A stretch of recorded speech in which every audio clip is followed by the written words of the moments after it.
Bom, na aula passada a gente viu o teorema de Stokes, né? Nós vamos ver que o teorema de Stokes é, na verdade, a pontinha de um iceberg, que tem um monte atrás do teorema de Stokes e coisa que a gente já tinha percebido, né? Todos os teoremas analíticos, né, da análise clássica são versões do teorema de Stokes, né? Mas é mais do que isso, né? Nós vamos ver como o teorema de Stokes se une com a topologia, né? Coisa que aparentemente não teria absolutamente nada a ver, né? Mas vamos ver como se funde com a topologia de uma maneira muito profunda, muito profunda. Então, a ideia então é tentar entender mais sobre as variedades. Uma maneira de entender as variedades, igual que entender espaços topológicos, é entender o conjunto das funções da variedade. Sim? Se vocês conhecem todas as funções contínuas de um espaço, vocês estão conhecendo toda a topologia do espaço. A questão é que isso é meio como dizer que se vocês conhecem todas as células de uma pessoa, vocês sabem como a pessoa é.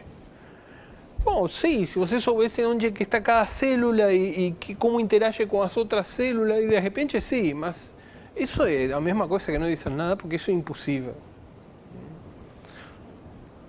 Então,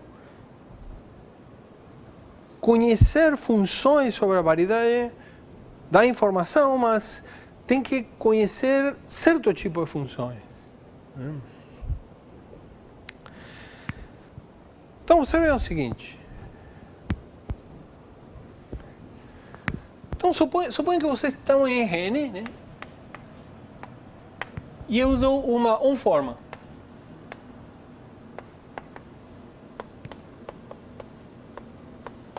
Certo? Por exemplo, a diferencial de uma função é uma forma. Então eu posso perguntar se esse troço é a diferencial de uma função.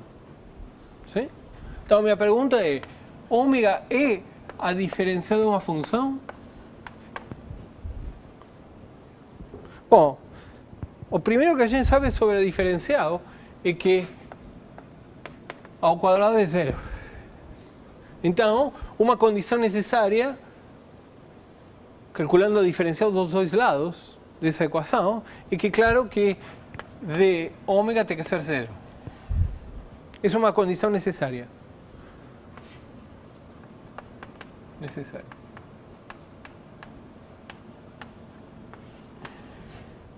É uma condição muito legal. Por quê? Porque é uma condição local. São derivadas. Questão de derivar e ver se é verdade. Depende do comportamento num local da forma. Então, é uma condição fácil de ver, analítica. Não, a pergunta é suficiente? E a resposta é sim. Por quê? Bom, vocês podem construir F usando o teorema de Stokes. Como? Assim. Peguem.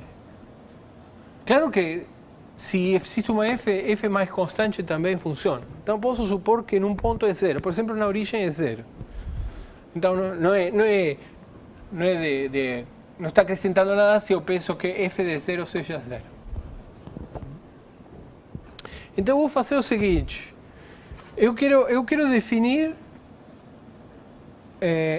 Aqui está o zero e aqui está P. Eu preciso definir F em P.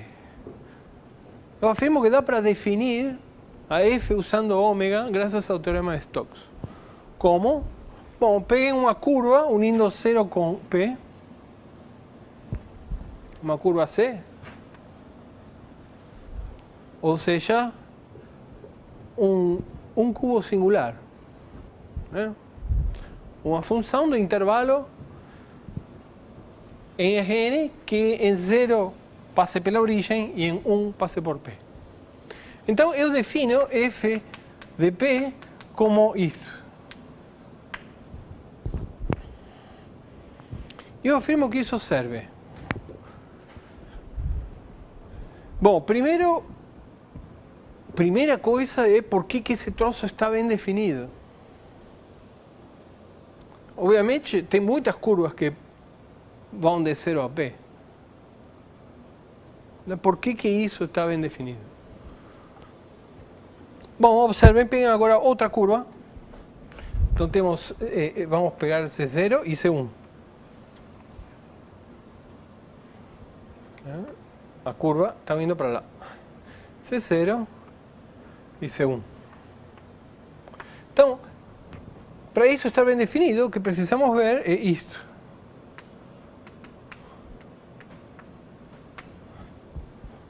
Ou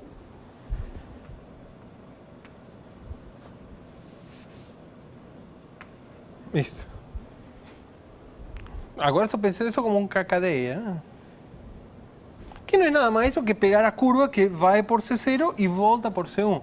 Ou seja, estou invertindo o sentido desta curva. E agora o que temos é uma curva fechada. Isso que está aqui é uma cadeia fechada. Então o que precisamos ver é que o ômega integra a 0 em cadeias fechadas. Muito bem. Mas o que acontece é que estamos em Rn, e em Rn toda cadeia fechada, ou seja,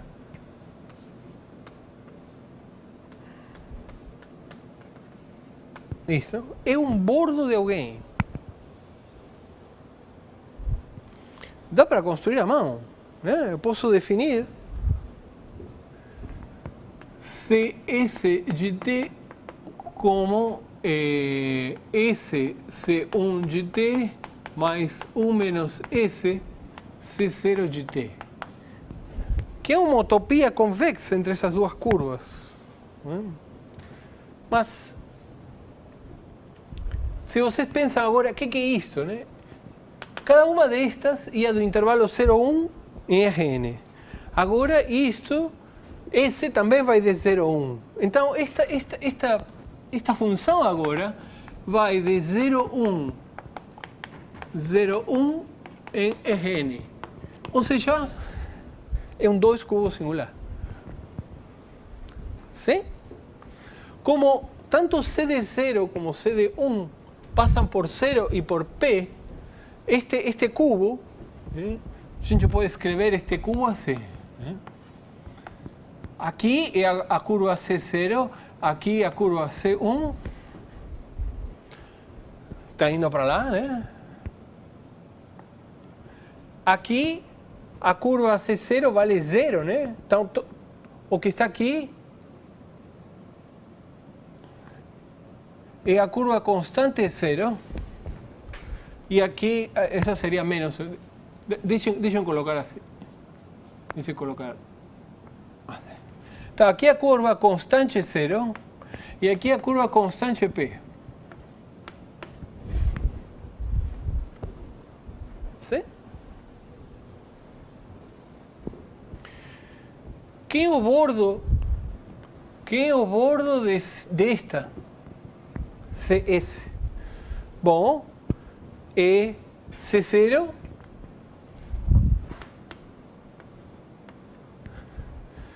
constante P, ou seja, aqui é a curva constante igual a P. Aqui é menos C1. E aqui a curva constante é 0.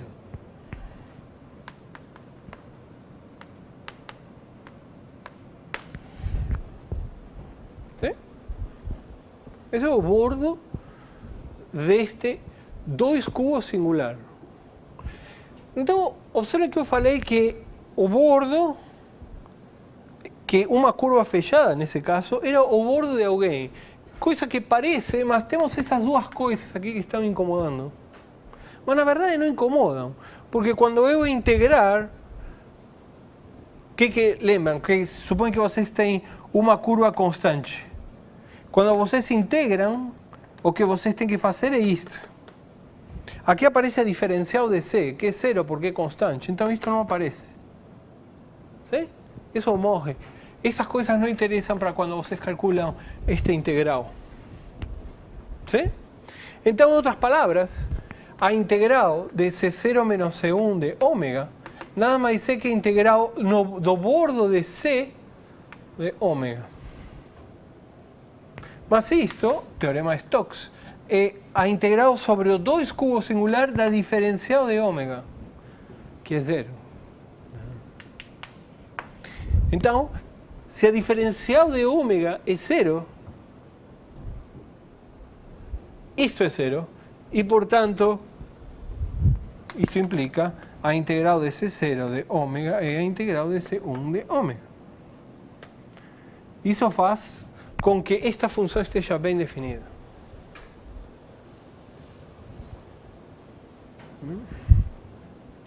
Bom, uma vez que vocês definem assim, é fácil ver que a diferencial de f é ômega.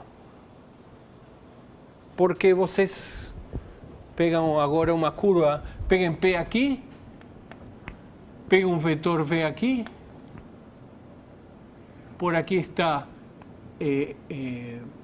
P mais TV, agora pegam uma curva por aqui. Então, o que eu quero calcular? Querem calcular f de P. Vocês querem calcular isto, né? F de P mais TV menos F de P sobre T. E calcular o limite. ¿Sí? Mas agora, peguem esta curva até aqui e depois mais este segmentinho. Quando vocês se integrem até aqui, vai dar isto. Ou seja, chamem isso aqui de C1 ou de C e este pedacinho aqui de CT. Então, o que é isto? Isto é integral sobre C mais CT de ômega menos a integral até aqui só, que é a integral sobre C de ômega dividido T. Foi assim que definimos F. ¿Sí? Mas, o que é isto? É, claro, isto cancela, né? Ou seja, isto é integral sobre a curvinha CT de ômega 1 sobre T. Claro, o que estamos fazendo aqui nada mais é do que a integral de ômega de C' T, né? Entre 0 e T, se vocês querem. Né? Parametrizo isto entre 0 e T, né? Obtemos isso. Claro que ômega é contínua, quando vocês calculem o limite, isto vai dar ômega de V. Né? No limite, que é justamente a diferencial de F, P, de V. Sim? Então, é exatamente o que a gente queria. A gente integrou com este truque. Sim? Mas o que nos permitiu integrar? O que nos permitiu integrar, na verdade, foi isto. O fato de que qualquer curva fechada é um bordo. Sim? Foi o que usamos para integrar. Ou seja, nós usamos que se uma cadeia é fechada, então C é o bordo de alguém. Isso foi o que usamos. Agora, isto é uma equação diferencial. Sim? Aqui não tem equações diferenciais. Isto é uma propriedade topológica do espaço. Que qualquer cadeia fechada é um bordo.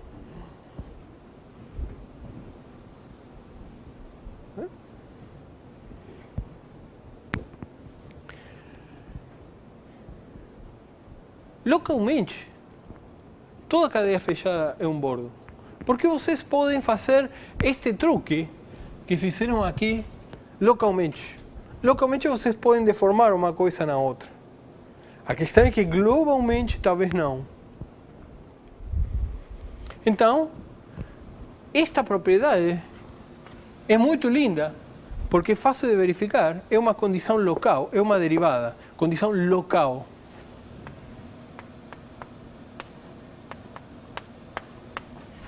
Esta propriedade é uma condição difícil, porque é global. Vocês precisam definir uma função em todo o seu conjunto, em toda a sua variedade, em todo o seu espaço. Vocês podem não poder fazer isso. Isso que está aqui é uma condição global.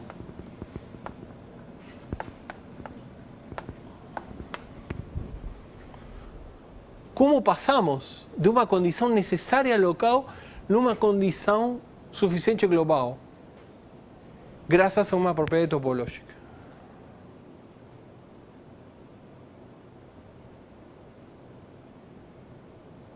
¿Sí?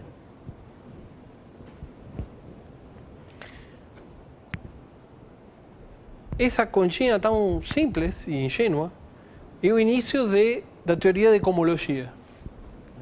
Nós vamos estudar justamente a diferença entre as formas fechadas e as formas exatas. Então, definição.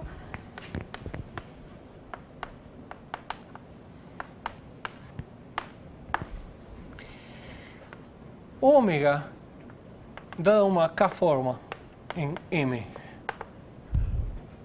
ômega é fechada se diferencial de ômega é zero. E a gente diz que ômega está nas formas fechadas. Deixa eu ver qual é a anotação que usa no livro, só para ser coerente.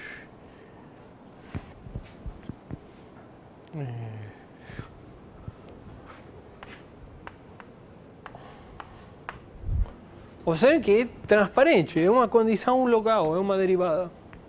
Tem que derivar e ver. Nada. Ômega é exata se existe uma beta, uma K-1 forma, tal que alfa, que ômega, é a diferencial de beta. E neste caso, escrevemos as formas exatas como BK de M. Observem que é uma condição não transparente. Agora, vocês têm que provar que existe uma K-1 forma tal que a sua derivada é ômega. Não é claro como provar isso.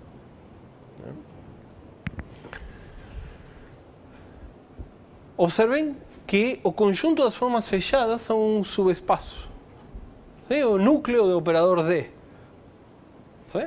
Então, e isso aqui, as formas exatas, são o núcleo também, a imagem do operador D, só que do D anterior.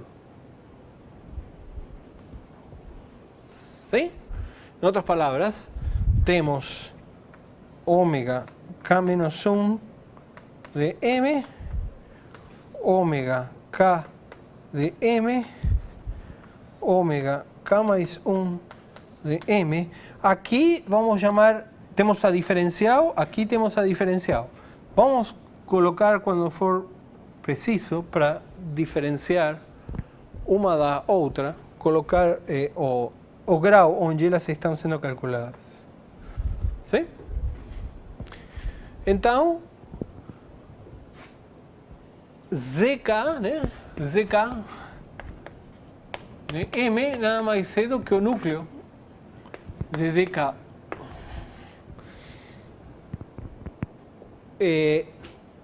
BK de M é a imagem de DK-1. ¿Sí? Como o quadrado é zero da diferencial, né? Ou seja, dk menos 1 e depois dk, isso é zero. Né? Então, a imagem desta tem que estar contida no núcleo deste. Sim. Ou seja, isto está contido, bk, de m, está contido em zk de m. Né? E os dois são subespaços.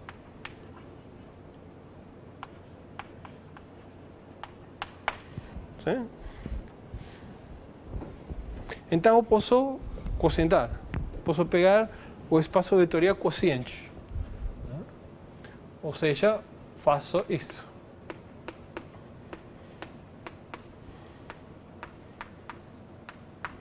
Sim? Ou seja, dois vetores são equivalentes e a diferença está aqui. Sim? Isto que se chama a késima cohomologia de de Rham de M.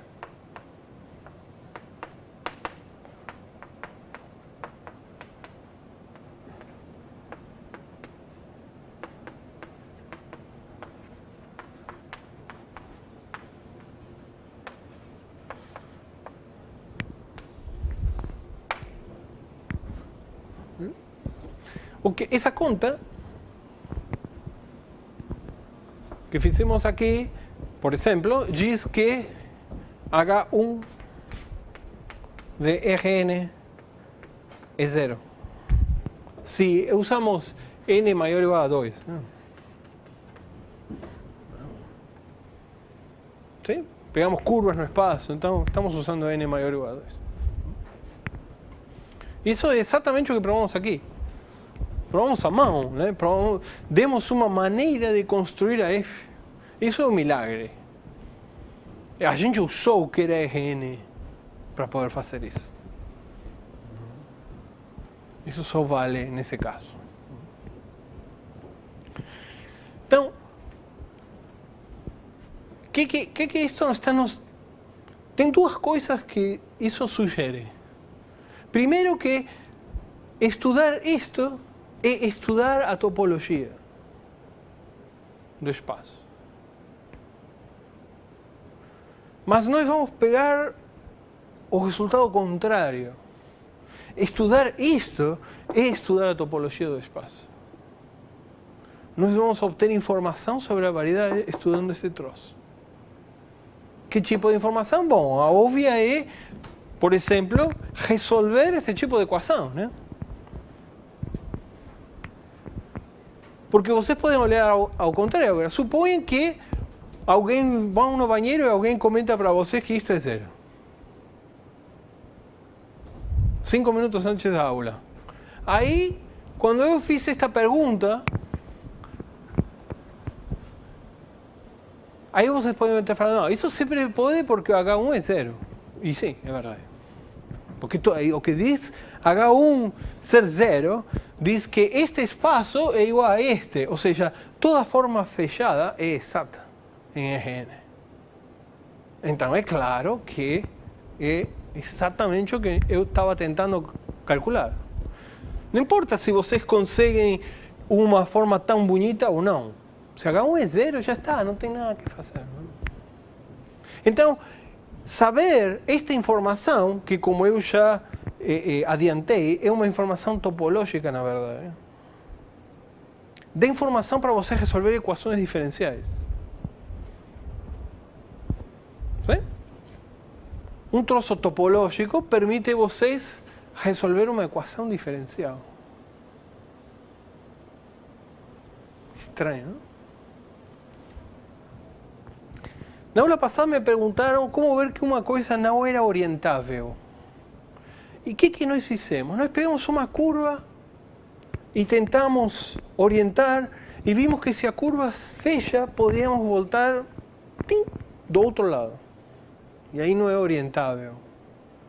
Então é como que tem um switch sobre curvas fechadas. Curvas fechadas tem que ter a ver com isto. E esse switch, o que é? Mas nós vimos que as orientações são um fibrado também. Então, um fibrado, a existência de certa propriedade sobre um fibrado tem a ver com curvas.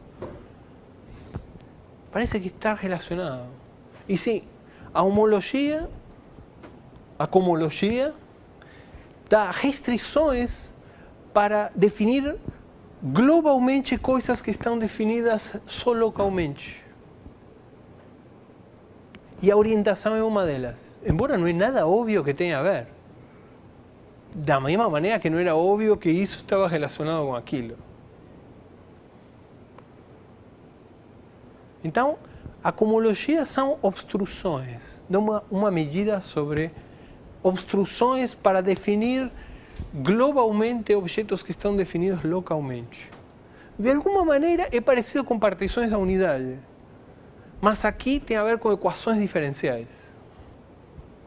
Sim?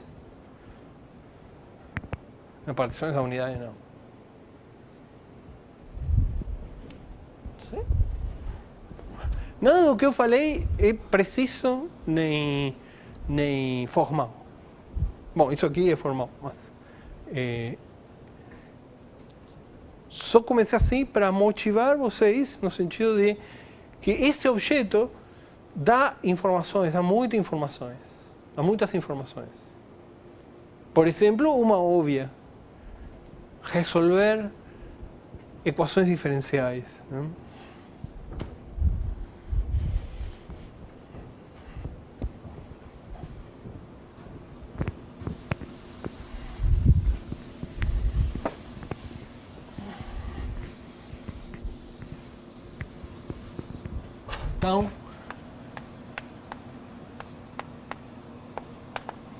Então, isso são obstruções para globalizar objetos, certos objetos,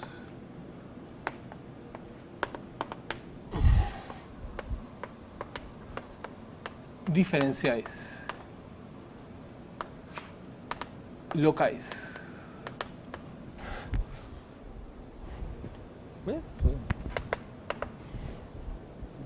Por exemplo, resolver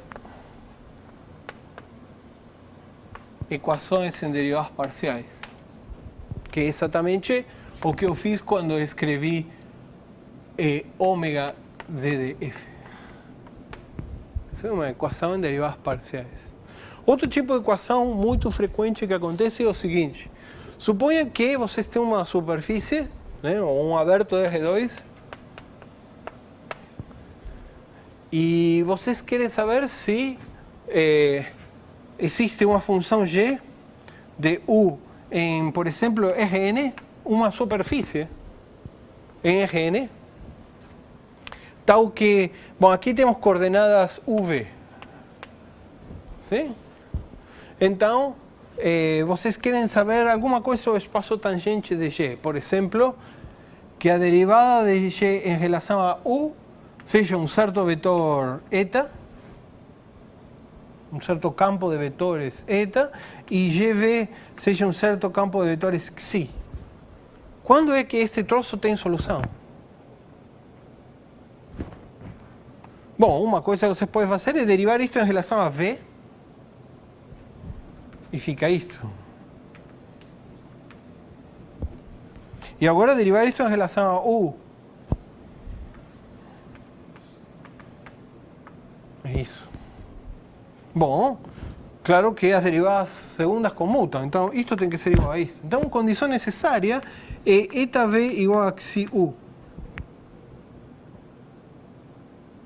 Isto não é nada mais que dizer que uma forma é fechada. E por lo que fizemos aqui, se vocês estão numa abertura de R2 suficientemente pequenininha, sempre é exata. Então, esta condição de integrabilidade que é necessária acaba sendo suficiente. Localmente. Pelo mesmo motivo que antes. Mas pode não ser globalmente. De que vai depender? Da topologia disto.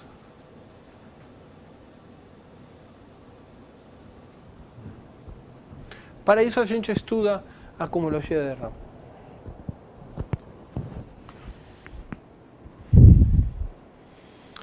Muito bem. nós vamos ver, de fato, o lema de Poincaré daqui a 2 aulas.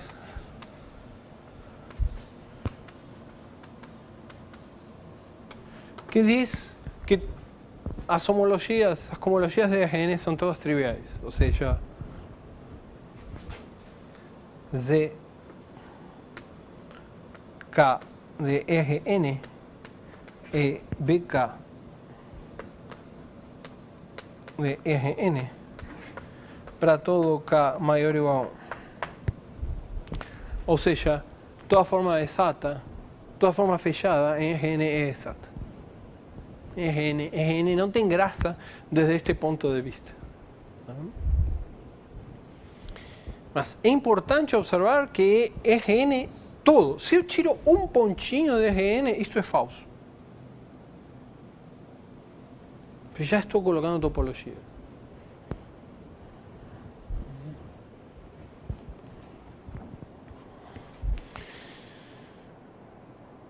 Muito bem. Então vamos começar fazendo umas observações sobre a cohomologia de RAM.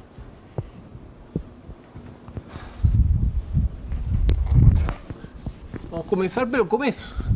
Quem é H0?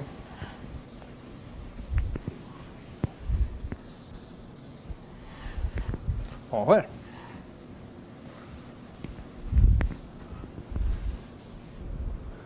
Então, quem é H0?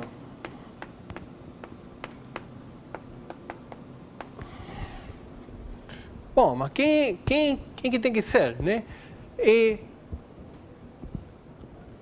Estamos no lugar 0. Aqui tem 0, né? Não tem formas de grau menos 1, né? Então, esse espaço são as formas, né? Então, são as formas, são as 0 formas fechadas em M. ¿Sí? Não existe 0 ou grau menos 1. Mas, o que é uma 0 forma? É uma função. Então, são as funções cujo diferencial é 0. ¿Sí? Ou seja, isso é o conjunto das funções em M, tal que df é 0. Bom, mas se a diferencial é 0, ela é localmente constante. Certo? Então, são isso. E sim, somente sim. São as funções localmente constantes. Em outras palavras, são as funções... Para dar uma função aqui, vocês têm que dar constantes. Uma constante em cada componente conexa de M. Sim? Então... Esse espaço, né, é R elevado a D, onde D é o número de componentes conexas em M. Certo?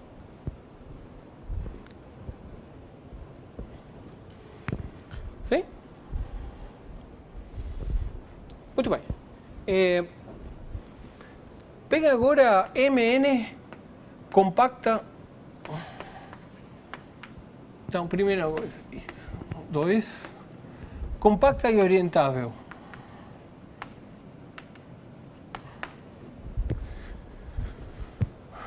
Bom, escolhem uma orientação, né? Ou simplesmente peguem, seja ômega, uma n-forma,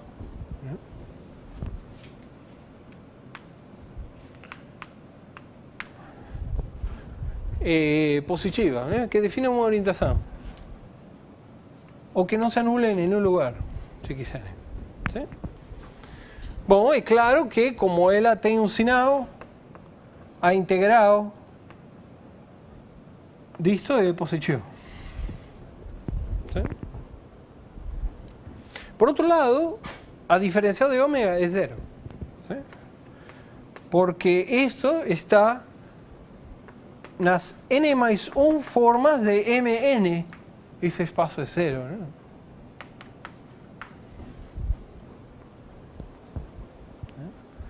Então ela é fechada, mas ela não pode ser exata. Se ômega é diferencial de alguém, usamos o teorema de Stokes.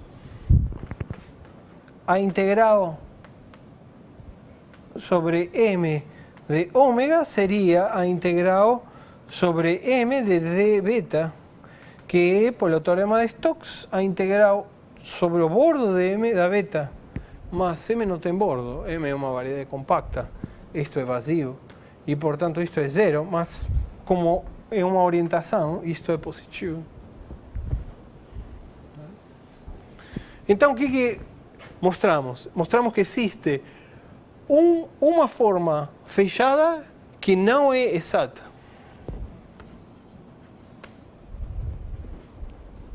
Logo, este é o espaço das formas fechadas, não pode ser igual ao espaço das formas exatas no grau máximo, né? Ou seja,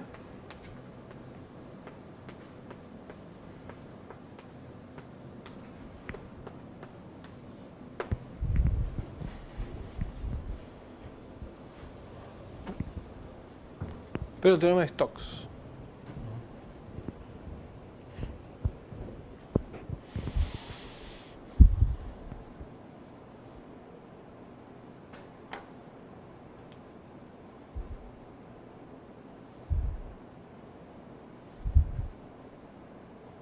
¿Está claro?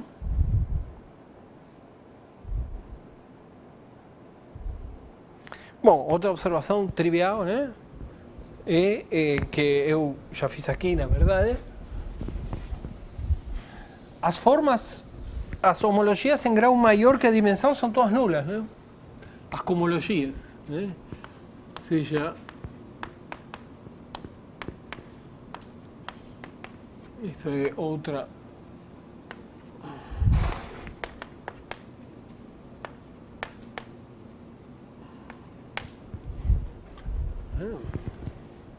Bom, isso é simplesmente porque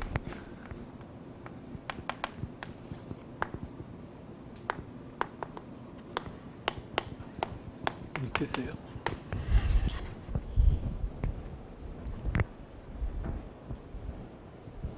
Sim?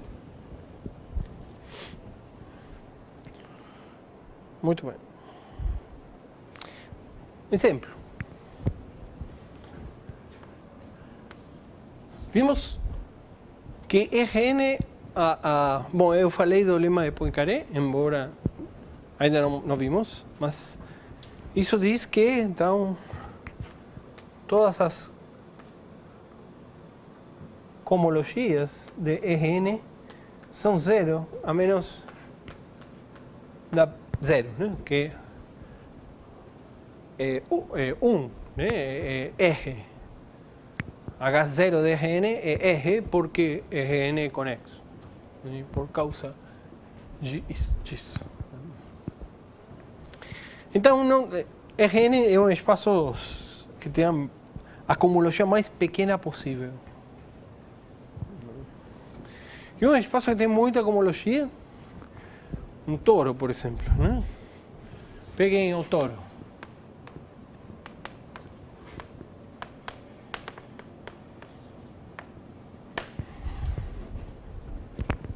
Produto de N círculos. Então, quem é isto? Bom, ainda não estamos prontos para responder isso, né? Para realmente dizer que é isso, né? Mas, sem para dizer que a dimensão é grande. A dimensão disto é maior ou igual que o combinatório NK.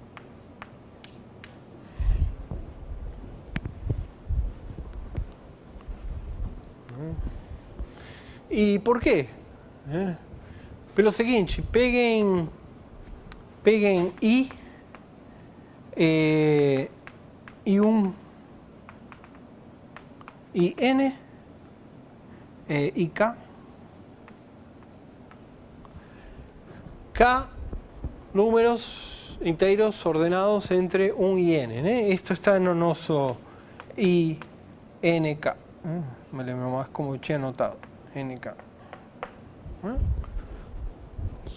K-uplas de inteiros entre 1 e n ordenados estritamente. Então, eu defino ômega i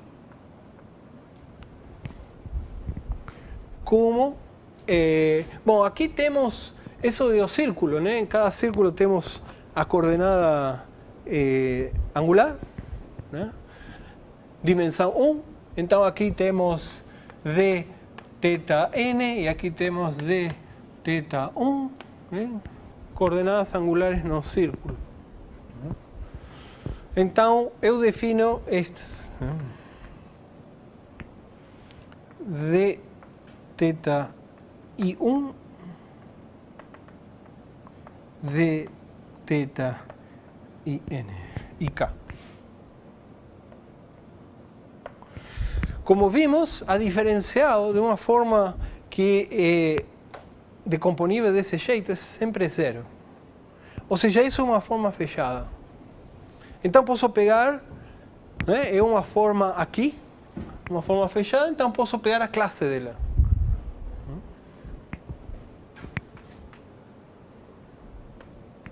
Isso então, isso é uma K-forma fechada, ou seja, a classe está aqui.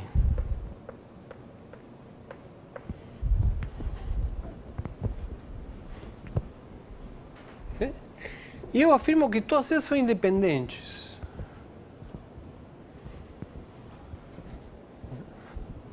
A priori, está meio estranho, como provar que esse troço é assim? Né? Mas vejam que é muito simples. Né?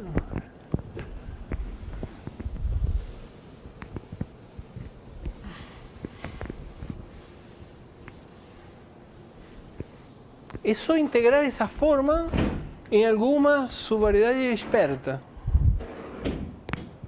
¿Sí?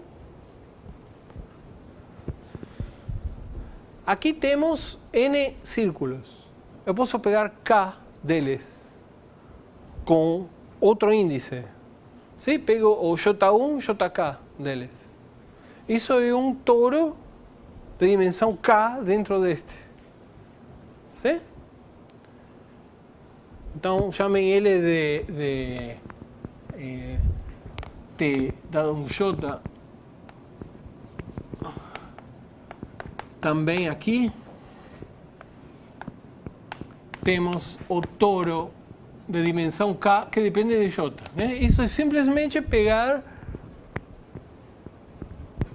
o J1, J2, JK.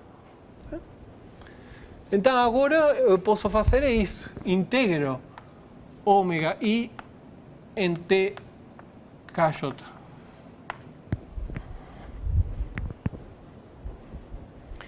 Isso aqui é uma K-forma. Né? E estou integrando uma subvariedade de dimensão K orientável. Certo? Se vocês pensam um pouquinho, vocês vão ver que isto é zero, a não ser que JC chegou aí. Por definição do que é isto, eu vou precisar pegar o pullback destas formas. Se eu pego o pullback com um círculo que não está aqui, esse pullback vai ser zero automaticamente. Tem que estar todos os círculos aqui, senão vai ser zero. Pensem nisso. Né? Então, isto é delta e J. Exercício.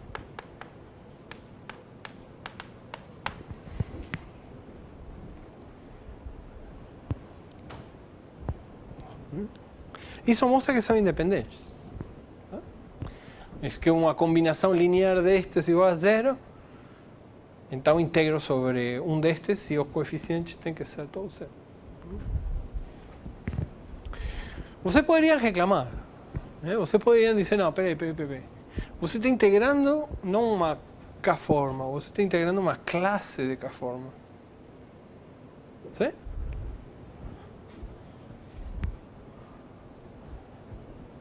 E por que isso está bem definido? O teorema de Stokes. Porque se em vez de pegar ômega i, eu pegar ômega i mais alguém aqui determina a mesma classe, mas alguém aqui é alguém exato, ou seja, é um diferencial de alguém.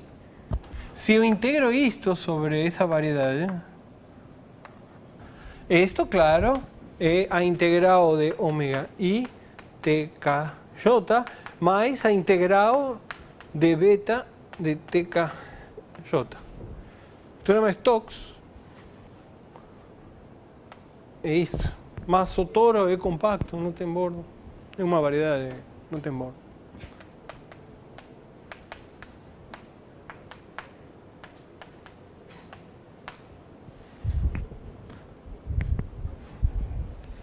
Certo? Ou seja, que meio rapidinho fizemos uma coisa importante, né?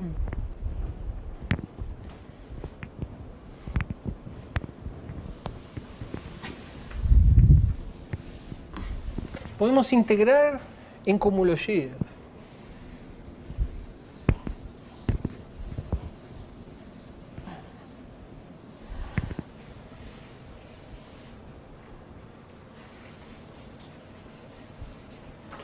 Se M, N é compacta e orientada, e se ômega está aqui, então eu posso calcular isso. Isso faz sentido. Ou, se vocês preferem, a integral é uma aplicação linear.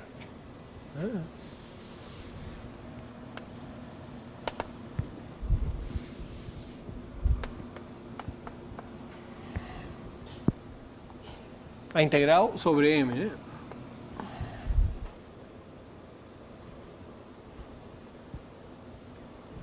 Sim? Faz sentido.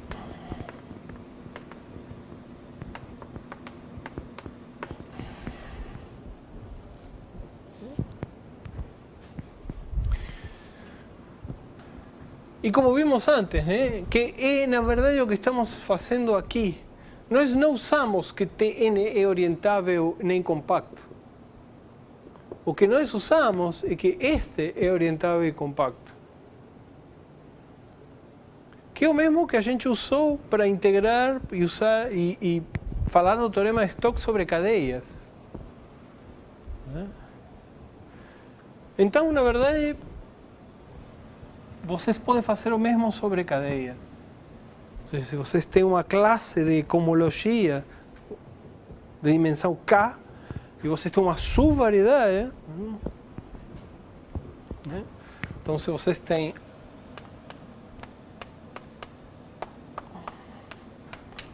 e tem uma subvariedade de dimensão K de M compacta e orientada, então faz perfeito sentido fazer isto.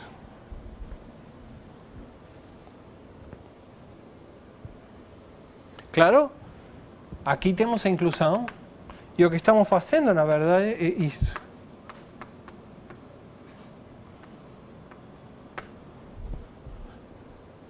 Aí podem reclamar. O que é isto?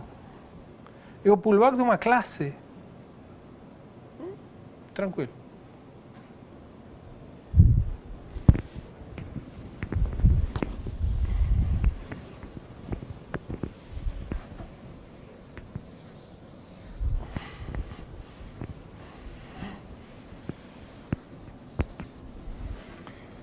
Quando nós falamos de pullback, eu contei para vocês que a propriedade de comutar com a diferencial era uma propriedade mágica. Mas é tão simples de provar que vocês não acreditaram. Esse curso vai convencer vocês disso. Vejam só, né? Então, se vocês têm f de m em n, e vocês pegam aqui uma ômega, então vocês sabem que tem o pullback de ômega que mora nas K-formas, só que agora de M. Sim? Mas, o que acontece se ômega é fechada? Sim? Se D de ômega é zero, o que acontece com D do pullback de ômega? Bom, isto como comuta, mas isto é zero. Ou seja, o pullback leva formas fechadas em formas fechadas. E o que acontece se ômega é exata? O que acontece então com isto? É exata. Pela mesma propriedade.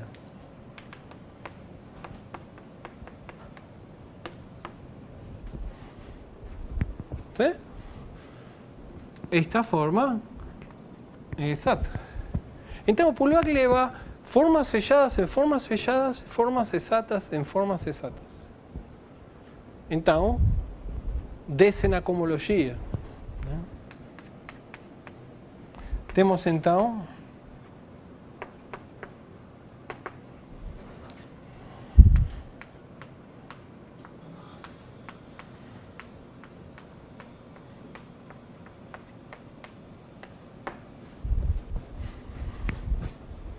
¿sí?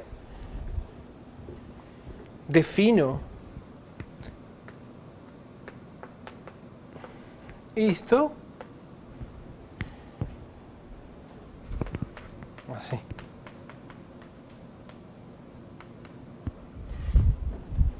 Claro. Estou usando um abuso de linguagem, estou chamando igual a aplicação entre as formas e as classes. Só para não introduzir mais uma notação. Em alguns livros chamam isto assim. É a mesma coisa.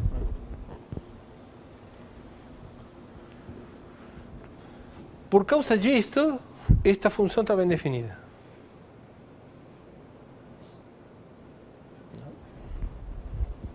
Se em vez de pegar ômega, pegam ômega mais a diferencial da beta, a diferença vai ser uma coisa exata, por isso. Então,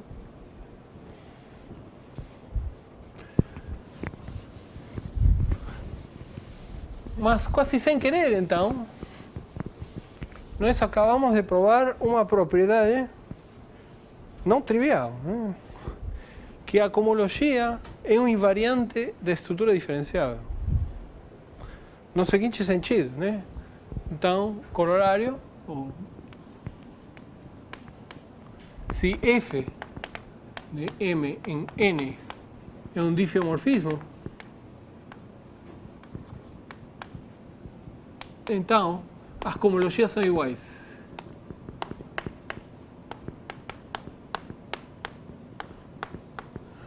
O pontinho vai querer dizer qualquer grau, todos os graus.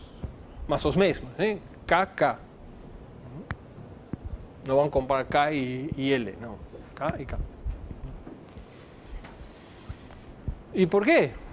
Bom, por causa disso. Observem que a identidade,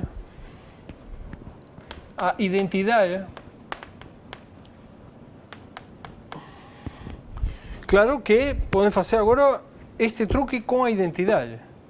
Mas aí não fica nada, a classe vai parar nela mesma. Ou seja, a identidade em cohomologia, o pullback de identidade em cohomologia, é a identidade.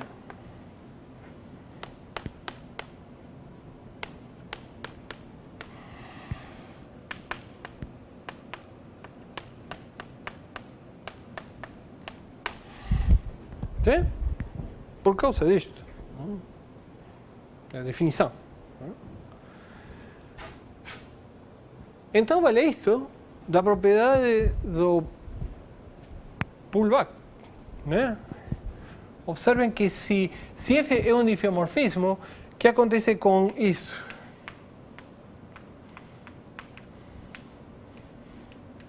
Estou pensando agora o Poulouak em cohomologia. Estou pensando nisto.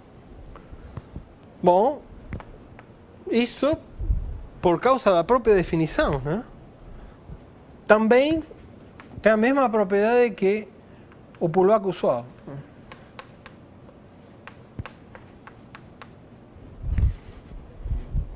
¿Sí?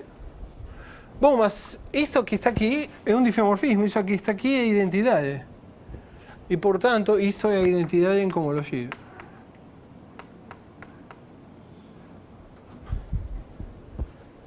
¿Sí? Então, o que estou dizendo é que esta aplicação linear, isso aqui é linear, né? Porque o Poulouak é linear. Esta função linear tem um inverso. ¿Sí? E claro que a mesma coisa vale trocando. É meio tautológico, né?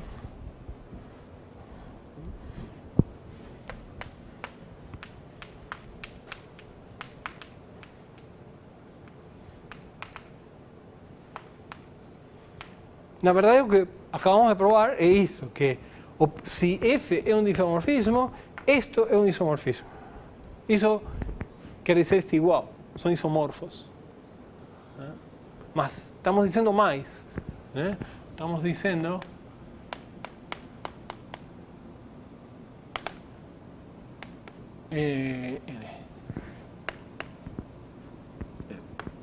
isomorfismo.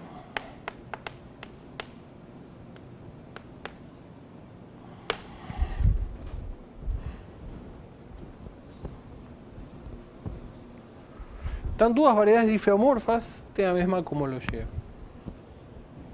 Não é de surpreender, porque os difeomorfismos preservam tudo. Se temos uma função diferenciável aqui, a imagem pelo difeomorfismo vai dar uma função diferenciável lá, as cartas podemos puxar para trás.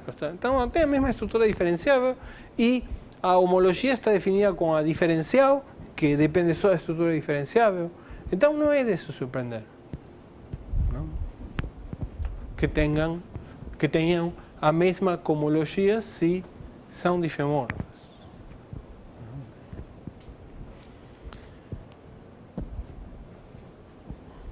O que nós vamos ver é que tem a mesma cohomologia se são homeomorfas.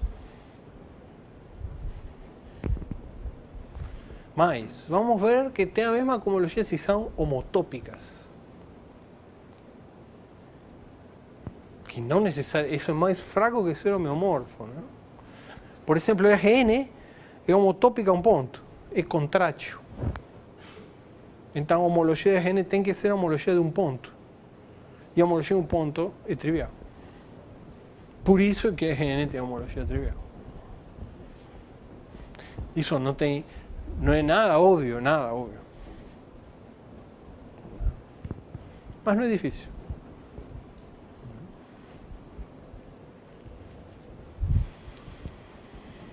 ¿Está claro? ¿Sí? Muito bem.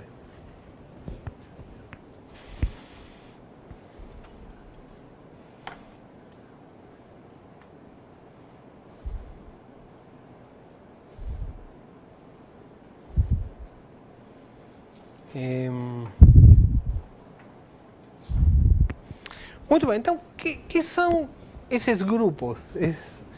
Vocês são grupos, mas são mais do que grupos, né? São espaços vetoriais. Isso aqui é um quociente de um espaço vetorial, né? Então, para cada K, temos um espaço vetorial que não sabemos o que são. Observem que isso que está aqui é um espaço vetorial de dimensão infinita. Mas esse aqui também. Não sabemos nada sobre a dimensão disso aqui. ¿Sí? Mas nós vamos ver que, por exemplo, para variedades compactas, isso aqui tem dimensão finita. ¿Sí? Em particular, são espaços vetoriais reais e, portanto, o único que determina eles é a sua dimensão. ¿Sí? Esse número é muito importante, chama número de Betti da variedade. ¿No?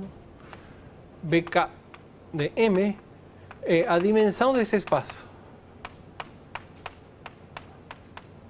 Esse aqui é o Késimo. número de Betty de M. ¿Sí? Determina totalmente esse espaço, se tem dimensão finita. Como espaço vetorial, não tem outro invariante de espaços vetoriais senão a dimensão. Muito bem. Só que estes bichos não estão desligados um do outro.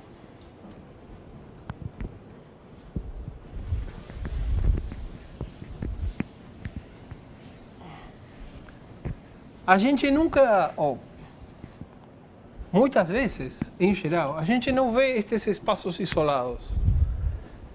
Porque a gente tem o produto de formas. Né? Nós sabemos que temos o produto de formas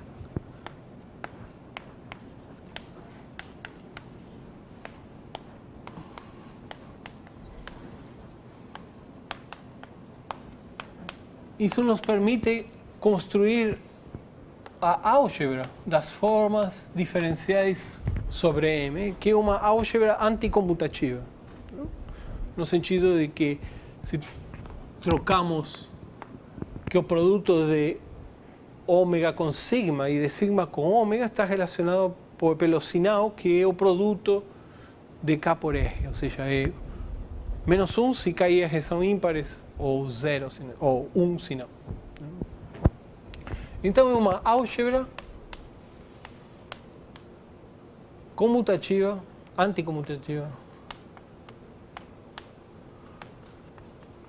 graduada, diferencial. Estamos usando a diferencial para construir estes agora. ¿Sí? E o que acontece é que, assim como o pullback, o produto de formas desce para a cohomologia também.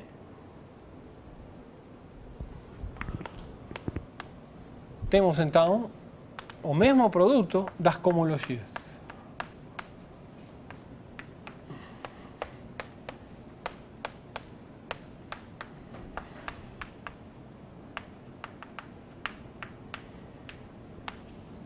Temos que provar que isso está bem definido. Como é que a gente define? De maneira óbvia. Temos que pegar alguém aqui, isso é a classe de um ômega, a classe de um sigma. Temos que fazer o produto dessas duas coisas, e isso vai ser a classe do produto de ômega e sigma.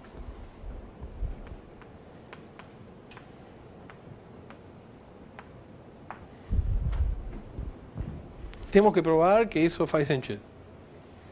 Então, a primeira observação é que estou pegando quem é ômega e quem é sigma. São formas fechadas. De novo, né? Olhem aqui a definição. São formas fechadas. Certo? Então, ômega e sigma são fechadas. A primeira coisa é que esse produto tem que ser fechado. Para que isso faça sentido, para poder pegar classes. Se isso aqui não é fechado, o que quer dizer a classe? Sim? Então temos que provar que isso é fechado, né? Mas se ômega e sigma são fechadas, ou seja, estão no núcleo de V, né, da diferencial, então quem é a diferencial de ômega sigma? Bom, isso aqui é parte da definição de diferencial, né? Isso aqui é de ômega sigma mais ou menos 1. Um sinal, sim? Mas se ômega e sigma são fechadas, isto é 0, e isto é 0, portanto isto é 0. Sim? Então, pelo menos, isto é fechado. Mas não basta isso, né? Porque isto poderia estar mal definido. Ou seja, tem muitos ômega que dão a mesma classe. Então aqui eu poderia ter pego outro ômega. Sim? Mas observem que se em vez de ômega eu pego ômega mais a diferencial de alguém,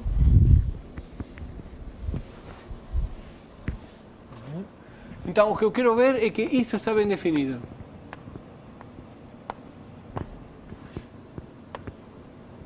O primeiro passo foi mostrar que é fechado. Mas vamos provar que está bem definido em classes, né? Ou seja, o que acontece se em vez de pegar ômega, eu pego ômega, outro representante da classe de ômega? De novo, olha a definição. Outro representante de ômega aqui é pegar, somar alguém exato, né? Ou seja, trocar ômega por ômega mais alguém exato. ¿Sí? Isso define a mesma classe de cohomologia e o que eu quero ver é qual é a relação entre isto e isto. O que eu preciso ver é que os dois definem a mesma classe. Certo? Se os dois definem a mesma classe, aí sim, isto vai fazer sentido. Porque isso que está aqui não depende do representante ômega que eu escolho. Isto sim, mas isto não. Não são da mesma forma, mas diferem por uma forma exata. Observem que a diferença destas duas coisas, que é? Bom, o produto de formas é bilinear, né? Então isso que está aqui é isso. Mas isso é a mesma coisa que a diferencial de beta sigma. Porque sigma é fechada. Sim? Lembrem, o que é isso? A mesma formulinha que usamos aí, né? Isso que está aqui é a diferencial de beta sigma mais beta, um sinal, beta diferencial de sigma, más diferencial de sigma é zero. Olha como todo se encaixa, né? Então, é exato. Ou seja, este elemento e este elemento são diferentes como forma, mas diferem por uma forma exata, portanto, e são as duas fechadas, portanto, a classe de cohomologia delas é a mesma. Então, aqui eu posso trocar ômega por ômega mais diferencial de beta. Claro que isto é antisimétrico, portanto, se em vez de ômega o de beta, en vez de ômega, coloco el sigma, da la misma.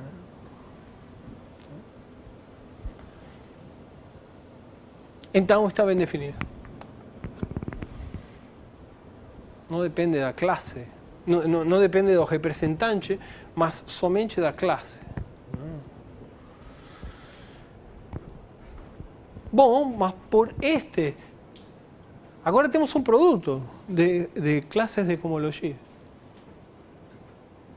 Bom, e herda todas as propriedades desta. Isso que está aqui, portanto, é uma álgebra anticomutativa, pelo mesmo motivo que antes. Graduada, que é o grau da classe de cohomologia, só que perdemos a diferencial. Nós usamos a diferencial para definir isto. Não tem diferencial de classes de cohomologia, são formas fechadas. Se vocês diferenciam uma coisa aqui, dá zero. Não tem diferencial. Então a gente perdeu a diferencial. Não é uma álgebra diferencial, mas é uma álgebra. Então,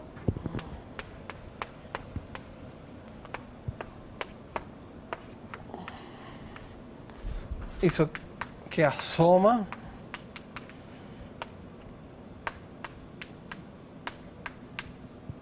é uma álgebra graduada anticomutativa.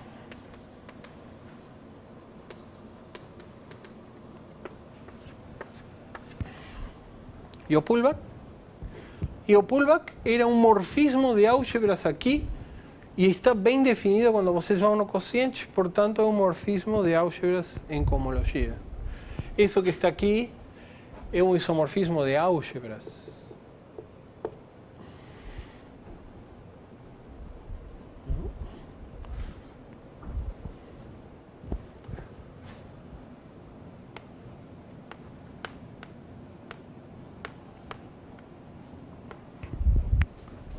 particular, estou dizendo que é um morfismo de álgebras, ou seja, vale isso, né?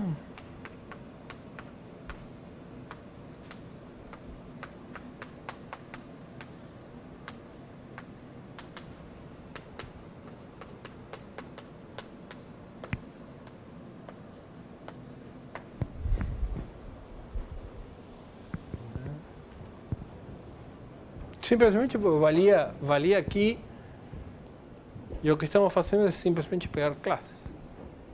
Então, herda tudo, todas as propriedades.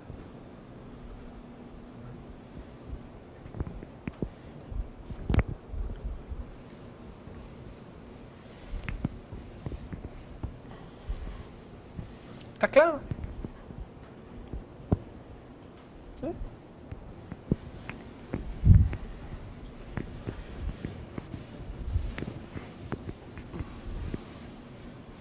Saben que no estamos demostrando nada, ¿no? Todo es de graça. Son definiciones.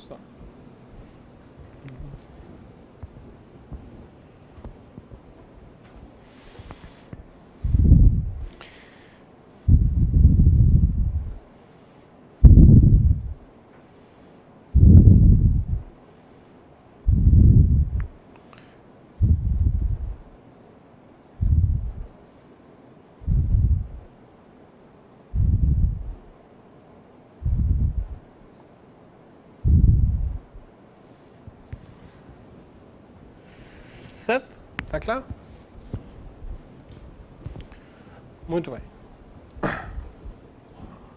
Então, eu vou ter tempo de provar o que eu queria hoje. Mas deixem pelo menos eu contar para vocês o que vamos fazer na quinta-feira, né? Então, definição, né? Peguem duas funções entre duas variedades. Nós vamos querer estudar a teoria de homotopia entre funções desse tipo. Então, duas funções desse tipo são diferenciavelmente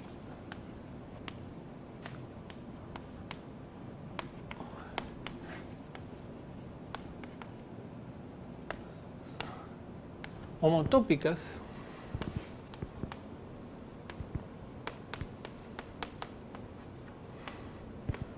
se existe uma homotopia entre elas, ou seja, se existe uma aplicação T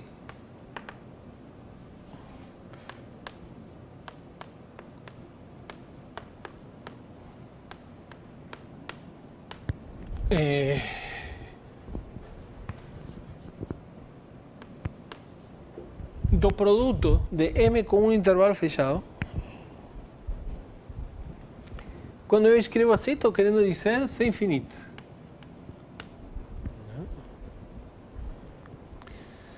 De tal forma de que T0, que é simplesmente a inclusão, né? T composto com I0. I0 então vai de M em N. Então, I0 de M em N leva P em M vezes 0,1, leva P0, e a mesma coisa com I1, com 1, né? Ou seja, I epsilon, C. Observen que isto é o mesmo que isso, né? O pullback calculando funções. Então, se isto é F e T1 é G. Seja, se existe, você pode pensar isto assim. Definam T sub S como T composto com IS. Cada uma delas é uma aplicação de M em N. E de tal forma de que T0 é a primeira e T1 é a outra. É uma homotopia entre as duas funções. Isso é uma homotopia entre as duas funções. Estou pedindo diferenciável, né? Estou pedindo que essa aplicação seja sem infinito. Mas observem que eu coloquei diferenciável entre parênteses. Porque nós vamos precisar da diferenciabilidade para provar as coisas. Só que as coisas podem ser provadas só com continuidade. O que nós vamos mostrar vale no mundo contínuo também. Só que a prova é mais delicada. A prova no mundo diferenciável é duas linhas. A prova contínua é delicada.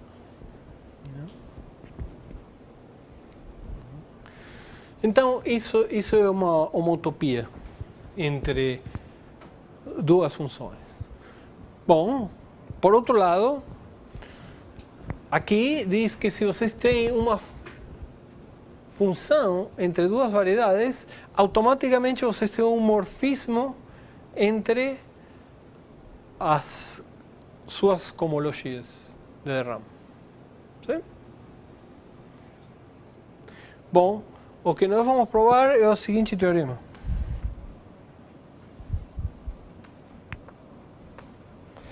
Se f e g são homotópicas, então este homomorfismo de álgebras para as duas é o mesmo. Quando são homotópicas, a gente escreve assim. Sim? De fato, é uma classe de equivalência. Vocês podem pegar o conjunto das aplicações de M em N e identificar duas se são diferenciavelmente homotópicas. Isso é uma relação de equivalência. Coisa que é fácil para provar no mundo contínuo e um pouquinho mais delicado no mundo diferenciável, porque se vocês colam duas homotopias, não fica um troço diferencial, né? Mas dá para se virar, né? Então, se somente se f e g são homotópicas.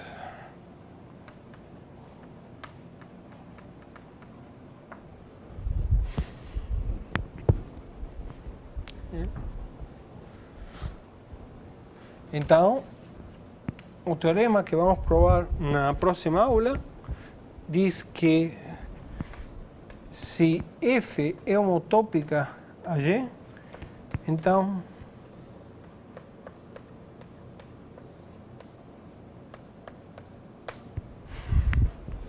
mas não nas formas, nas cohomologias, né? Ou seja,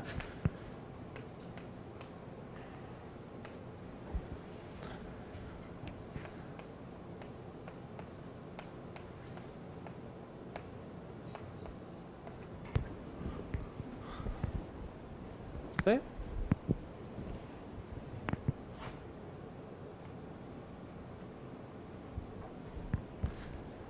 Esses dois homomorfismos de álgebras são iguais.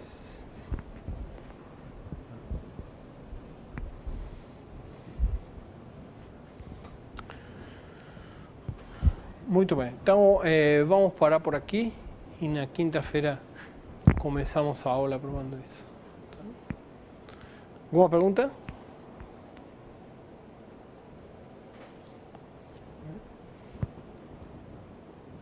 Ok.